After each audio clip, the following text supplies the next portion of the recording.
అందరికీ నమస్కారం అండి. వేదిక నిర్వహించిన పెద్దలు, అలాగే ఇక్కడికి విచ్చేసిన ఆత్మబంధువులు, ఆత్మీయులందరికీ కూడా నమస్కారాలు. మనం ముందుగా డాక్టర్ శైలజ గారికి అభినందనలు, శుభాభినందనలు, శుభాకాంక్షలు తెలియజేస్తున్నాను. ఆంధ్రప్రదేశ్ గత 5 సంవత్సరాలు ఒక అరాచక పాలన, అరాచక పర్వం నడిచింది. కాళరాత్రి ఒక ప్రభుత్వం రైతుల మధ్య ఒప్పందాన్ని ఉల్లంఘించి దగా చేసి, వంచన చేసి, కుట్ర చేసి, వాళ్ళలో ఆందోళన పెంచి, ఆవేదన పెంచి, ఆక్రోశం పెంచి వాళ్ళ శోకానికి కారణమైంది ఒక ప్రభుత్వం. ఆ శోకం నుంచి ఒక శాపం పుట్టి, ఆ శాపం వల్ల ఆచూకీ ఆనవాళ్ళు లేకుండా పోయింది. అయితే ఇవాళ చంద్రభవనాలు వేస్తూ ఉన్నాయి.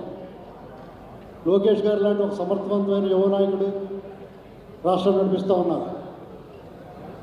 ఈ సందర్భంగా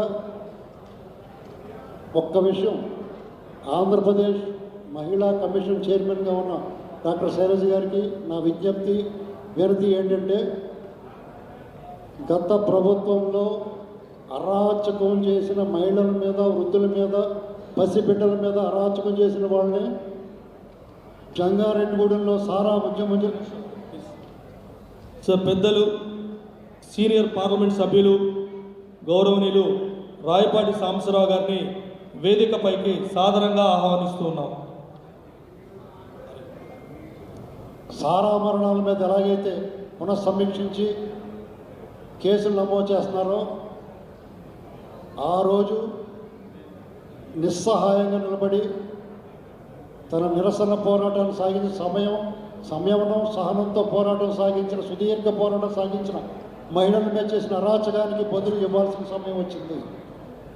ఈవిడ వాళ్ళ జ్యుడిషియల్ పవర్స్తో ఉన్నారు కాబట్టి నిష్పక్షపాతంగా వాళ్ళ మీద చర్యలు తీసుకోవచ్చు, తీసుకుని తీరాలి. అన్నిటికన్నా ముఖ్యంగా ఒక పశువు లాంటి అధికారి, మళ్ళీ చెప్తాను, ఒక పశువు లాంటి అధికారి పచ్చి పాలింత్రాలు పొత్తుగడం మెత్తనడు, అది గుర్తుపెట్టుకోవాలి. ఒకసారి ఒక గుణపాఠం చెప్పాలి. నేను నా విజ్ఞప్తి. అలాగే వారికి మేము హైదరాబాద్లో ఉండి మాట సాయం మాత్రమే, వాళ్ళ కష్టాలు చూసి దుఃఖంతో వాళ్ళ తరఫున మాట్లాడడం అంతే. ఇవాళ పదవి వచ్చిన తర్వాత మమ్మల్ని మర్చిపోకుండా, ఎదురు పడితే గుర్తుపట్టలేనంత పరిస్థితి ఏమి లేకుండా గుర్తుపెట్టి గౌరవించి పిలిచినందుకు ధన్యవాదాలు తెలియజేసుకుంటాం. కృతజ్ఞతలు సార్.